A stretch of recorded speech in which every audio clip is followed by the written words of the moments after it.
It's gone like a flash. It's really hard to believe that we're now in the final days of competition.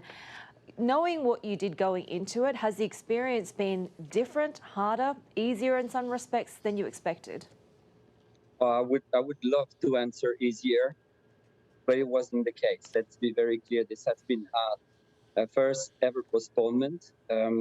The act of postponing itself was complicated with all the implications that we had to manage. And of course, you're doing this in a context where you are in a pandemic, and this operation was extremely complicated to overlay, if you wish, on top of normal operation, which is already for any normal games quite an operation. This time around, it's so much more complex because we wanted and insisted about one and only one element. Those games have to be played for the participants and for the citizens of Tokyo and Japan. This was complicated to plan. What has been the day-to-day real impact of COVID? Because I think we can call the containment of COVID within at least the athletes' village and within the Olympics a relative success, but it's obviously been very difficult. It's been difficult because it's a constrained environment, right? When you are in normal games, in previous editions, a part of it is to party around the stadiums, to have that city feel atmosphere welcoming the world. This is not the case here because everybody has a duty. Everybody wants to be a good participant, and a good participant this time is someone that is respecting a bubble where you go from the Olympic Village to a venue, to a training venue, or for us from an hotel to another destination that is within the bubble. So it's certainly a constrained environment, but everybody having this sense of duty to respect the protocols in place, because once more, it's all about safety and making sure that the athletes, and just saw the images of 7 miles before, the athletes can shine and show the world what they're great at, inspiring us, and this is what we all have a duty to ensure. Given everything that you've learned in Tokyo, are Tokyo organizers right now speaking to the China Olympic organizers? What are you expecting for Beijing? Well, it is happening indeed.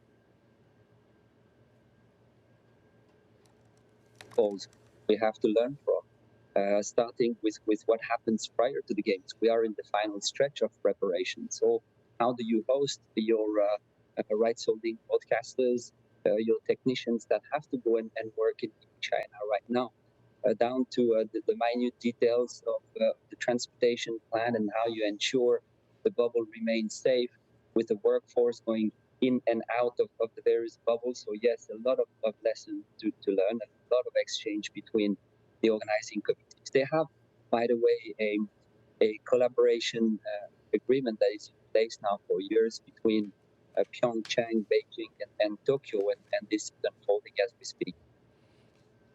Can you imagine of another spectator-free Olympics in Beijing, given the spread of the Delta variant?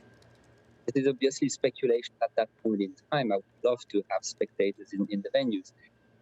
We've heard a number of the athletes say, well, what matters is that we can compete, and we've been used now in those times of pandemic to participate and shine even without spectators.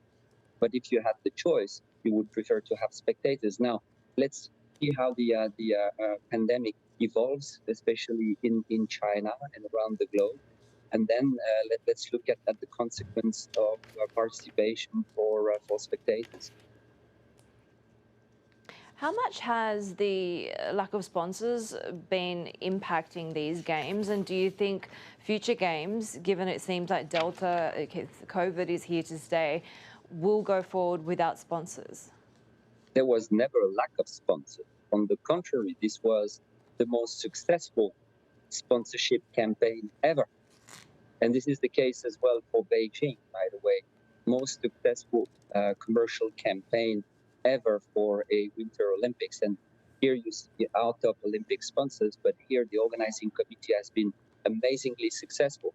They have raised 5.9 billion in private revenues, which is a fabulous success. So there is no doubt that this commercial success is driving as well some very successful campaigns which have started for Paris, Los Angeles, and for that matter, Milano, that just launched theirs. We see that the impact of the games, and I don't know if you've witnessed that, but we are in day 12, and any major newspaper around the globe would have front page and center the Olympic Games. They have a very deep impact, and we see that for the interest from cities to host in the future, but certainly some more partners to join. Christophe, I should correct myself there. I meant the lack of spectators rather than the lack of sponsors. Clearly, there are myriad sponsors still interested in this great event. I want to talk about political protest because the IOC relaxed their rules when it comes to athletes protesting. We've had more expressions of political opinions from athletes since then. How does that play out for future games in places where, free speech and political demonstration is not a guaranteed right, i.e. in China? It is a guaranteed right. We have an Olympic charter and we have a host city contract that do establish the conditions for games participation, and everything that is in the charter and the host city contract will be respected. That I can guarantee. Now, what we see here in Tokyo is a relaxation of the rules that is based on a very vast athletes consultation that was a successful one because they were very clear about what they want to preserve. Podium, fields of play, ceremonies, but create some more opportunities, including prior to the first whistle. And we've seen a number of activation, and we're happy because it's creating those opportunities that they always have in the press conference after a competition or in a mixed zone. But here it's wider, it's including on the field of play prior to the first whistle, and it works. And in the main, and you would also concur that, they have been immensely respectful of what they have decided for themselves. Now, in China and any future games, those conditions established by the IOC will be respected, no doubt about that. And yet there's still a lot of pressure for a diplomatic or even a full boycott of the Beijing Olympics. How much do you expect politics to factor into these games? Well, you see, when you enter in the count to 10, you've been there probably on the 23rd of July. You're in front of your TV. I was in the stadium. And here you have what the games are all about, which is to unite the world. And this is what we will continue to do. And this is the message that we will continue to deliver. Politicization of the games is something we have to avoid at any cost, because what we are about is unifying the world at one place at a given point in time. And this is a message that we feel is simple and also powerful. And this is what we have demonstrated once more. You can hear the testimonials of athletes coming out of the village, where you have all communities from every country, all beliefs.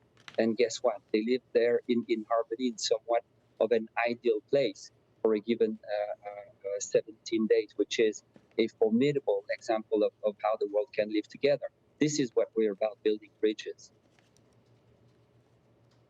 Christophe, and finally, before we let you go, Tokyo 2020, I think one of the enduring legacies will be how athletes' mental health has been elevated to as much importance as their physical health and training, right?